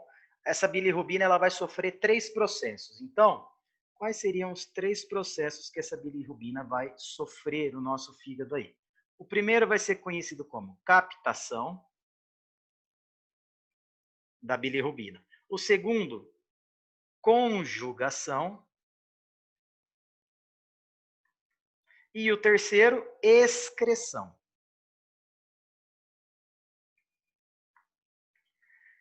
Quando eu falo de captação, pessoal, é basicamente o fígado vai captar essa bilirrubina indireta e vai separar ela da proteína. Então, ó, libera. Vou colocar separa, tá bom? Melhor. Vamos colocar separa. Separa. Bilirrubina indireta de proteínas. Então, eu separei a bilirrubina indireta das proteínas. Então, agora eu tenho só a bilirrubina indireta. A proteína volta para o sangue. Aí, a gente passa para o processo conhecido como conjugação. O que seria esse processo de conjugação, pessoal? Eu vou pegar a minha bilirrubina indireta e vou unir ela ao ácido glicurônico. Então, ó, união da bilirrubina indireta ao ácido glicurônico. E aqui, nesse ponto, quando eu tenho a união da bilirrubina indireta com o ácido glicurônico, essa minha bilirrubina indireta, ela deixa de ser indireta e vira bilirrubina direta. Tá certo, pessoal? Bilirrubina direta. E olha só que legal. Vocês também podem ouvir, por exemplo, a bilirrubina indireta, o pessoal pode falar como bilirrubina não conjugada. E depois, a bilirrubina direta, como ela já passou pelo processo de conjugação, vocês podem ouvir também como bilirrubina conjugada, tá bom? Então, pessoal, agora a gente já tem uma bilirrubina direta ou conjugada, ou seja, eu uni a bilirrubina indireta com o ácido glicurônico, tá certo? E essa bilirrubina direta, ela já não é hidrofóbica, ela já não tem medo de água, ela já se mistura na água. tá bom? Ela já não tem mais proteína, ela pode ser filtrada no nosso rim, beleza, pessoal? E olha só que legal, só que o que acontece é o seguinte, ela não vai ser liberada para o meu sangue, ela vai sofrer um processo conhecido como excreção, que é o próximo passinho aqui, ó. Certo?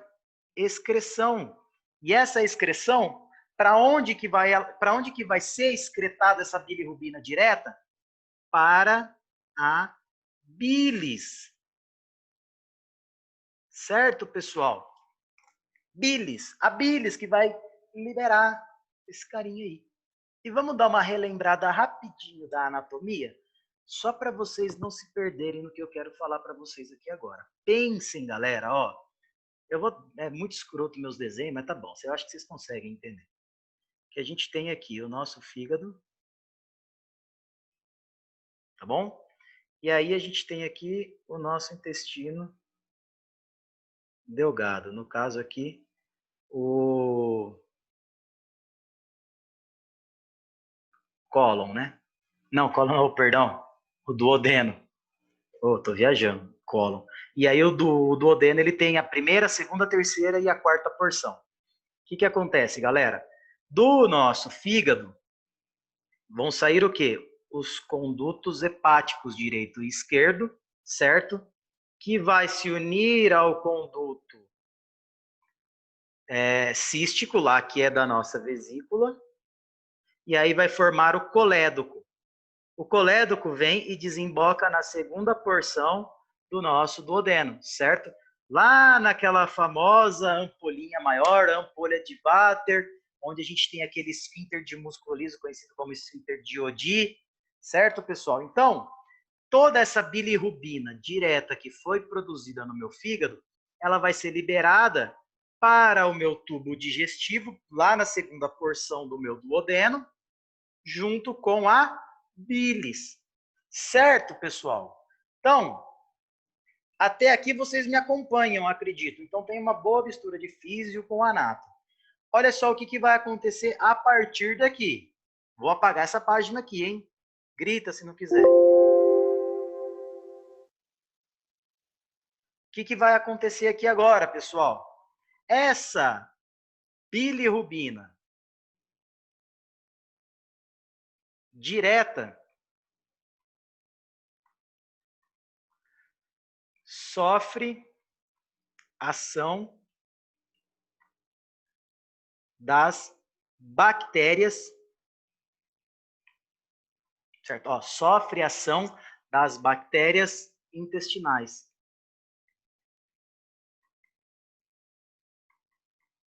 As nossas bactérias boas, né? A nossa flora intestinal. E essa bilirrubina direta, vou colocar BD,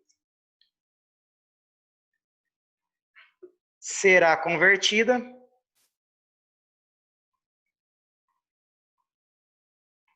a dois produtos: urobilina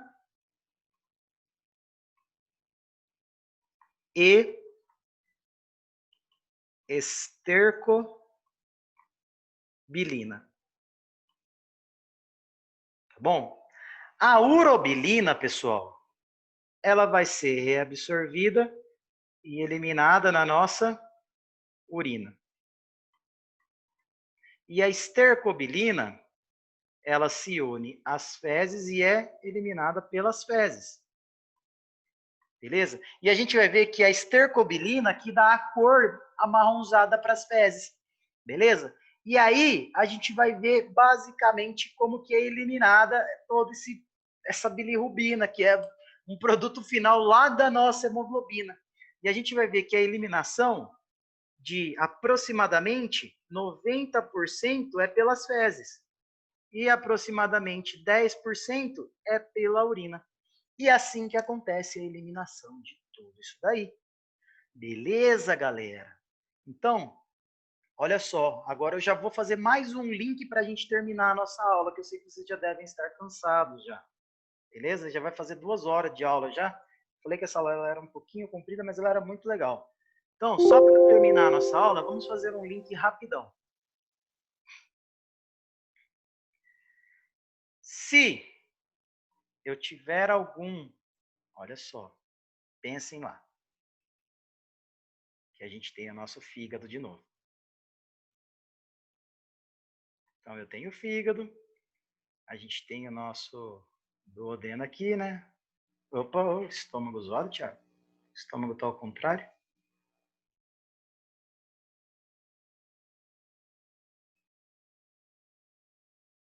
Então, a gente tem o nosso duodeno ali, certo? A gente tem os nossos condutos hepáticos, que recebem o conduto cístico, e que forma o colédoco, e que desemboca ali. Pessoal, se alguma coisa acontecer e comprimir esses condutos hepáticos, certo? Comprime. Por exemplo, clássico, galera. Câncer de cabeça de pâncreas. Então, lembrem-se que aqui, ó, a gente tem o nosso pâncreas aqui, né? Algo mais ou menos assim. Aqui estaria a cabeça do pâncreas. Se a gente tiver um câncer na cabeça do pâncreas, isso vai comprime esses condutos, principalmente o colédoco. E essa bilirrubina direta que foi formada, ela não consegue ser eliminada lá no nosso tubo digestivo. E ela começa a acumular e vazar para o nosso sangue. Tá certo, pessoal? E aí o que acontece? Quando isso daqui acontece, eleva a bilirrubina direta no sangue. E eu acabei de falar para vocês que a bilirrubina direta, ela não tem proteínas, então ela pode ser filtrada na urina. E olha só que legal. Olha só que legal. Quando começa a elevar a bilirrubina no nosso sangue, a primeira coisa que vai acontecer com a gente vai ficar amarelo, certo? Pele amarela. E isso é conhecido como icterícia. Olha só que legal. Se aumenta a bilirrubina no sangue, essa bilirrubina ela pode ser eliminada na urina. E aí a gente fala que a gente tem uma urina cor de Coca-Cola. Certo? Então, olha só que legal. Colúria. É conhecida essa urina com coloração de Coca-Cola, uma urina escura. E olha só que legal, pessoal. Para completar aqui, ó. Só para a gente completar. Eu não estou falando que ela não sai no meu tubo digestivo, então eu não formo estercobilina. Eu não vou ter o pigmento que dá a cor das fezes. Então a gente vai ter fezes branca. Ou acolia, fezes branca. E isso é uma condição complicadíssima, tá bom? Então, galera, para vocês terem noção, um câncer de cabeça de pâncreas pode gerar uma icterícia. Muita pessoa, juro para vocês, eu já vi isso daí, a pessoa fica laranja, eu já vi na minha prática, pessoa, juro, cor laranja, é uma coisa muito doida. Quanto tem isso? Oi? Não entendi. O Trump tem isso? Não, o Trump ele já tem um estado conhecido como hiperemia. É diferente, ele já tem. É normal desses pessoal, da população mais ao norte aí, entendeu? Por causa do frio e tudo mais, mas ele não tem, não. Pessoal, entenderam o que eu quis falar para vocês? Essa era a aula que eu tinha para dar para vocês, é uma aula de vida essa. Fugiu muito do que a gente está seguindo de cronograma de fisiologia, mas é uma aula para a vida de vocês. Vocês viram tanto de links que a gente fez com essa aula de hoje sobre anemia, sobre icterícia, sobre tudo, sobre bilirrubina direta, indireta, sobre a hemoglobina, entendeu? Pessoal, eu quero que vocês saibam isso para a vida de vocês, tá bom? Por isso que eu falei, não percam essa aula. Quem perdeu, infelizmente, é uma coisa que eu posso garantir a vocês. Eu nunca tive essa aula na faculdade. Meus colegas que vieram depois de mim nunca tiveram essa aula na faculdade. Então, eu garanto a vocês que dificilmente vocês vão ter uma aula dessa daqui. Tá bom, pessoal? Então, aproveitem isso daqui de verdade que eu estou fazendo por vocês aí. Estou tentando facilitar coisas que eu tive muita dificuldade. Por quê? Como a gente não teve, eu tive que correr muito atrás para conseguir chegar nisso daqui, certo? E agora eu estou facilitando isso para vocês. Então, aproveitem de verdade. O excesso, Raíssa, o excesso de ferritina que pode trazer problema no nosso sangue, geralmente é quando ela está acima de 200. Mas só que pessoas que começam a ter problema com ferritina é quando ela já está em 800, por aí. Que é quando a gente já tem que começar a fazer a sangria, né? Que é tira o sangue. Antigamente não aproveitava o sangue com ferritina. Hoje em dia já consegue aproveitar muita coisa já desse sangue aí. Beleza? Então, por isso que a ferritina, quando ela está alta, a gente tem que tentar evitar produtos com muito ferro, feijão, carne, muita coisa assim, beterraba, para ela dar uma baixada. O legal é ela ficar entre 100 ali, por ali, tá bom?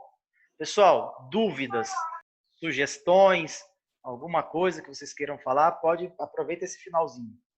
Se não... Thiago, essa ferritina alta, que é aproveitada até em transfusão mesmo para pacientes com talassemia maior? Assim, na verdade, a gente não usa o sangue para transfusão. A gente usa alguns componentes do sangue que eles já conseguem retirar. O sangue com ferritina não utiliza, eu acredito, eu não vi ainda utilizar para transfusão. Eles usam plaquetas, eles conseguem fazer essas retiradas, entendeu? Só se tiver... tá, hematocomponentes, né? Isso, assim, eu não vi ainda. Eu posso até dar uma pesquisada e depois mandar no grupo se eles já conseguem fazer a transfusão, fazer um tratamento para conseguir baixar essa ferritina e fazer a transfusão. Mas eu ainda, até onde eu tinha visto, não tinha ainda transfusão de sangue com ferritina. Até um certo tempo atrás era descartado esse sangue, não aproveitava nada. Agora eu já vi que eles já estão conseguindo aproveitar bastante coisa. Sim, legal, obrigada. De nada. Pessoal, então eu acredito que é isso, né? Thiago. Oi, pode perguntar. Lá no início de tudo, foi separado o grupo M da globina. Certo. Né? Aí o grupo M aconteceu tudo isso que aconteceu. Isso. E a globina? A globina ela é utilizada para novos processos. Ela volta para o sangue e é utilizada para outros processos de formação novamente. Beleza. Beleza? Então, galera, era isso que eu tinha para falar com vocês hoje. Espero que tenham gostado, aproveitado essa aula, tá bom? Para a vida. Bom fim de semana a todos, bons estudos. Segunda-feira a gente se vê de novo nesse mesmo horário aí. Vão beber um pouquinho também, né? Porque ninguém é de ferro. Valeu, galera. Bom fim de semana a todos.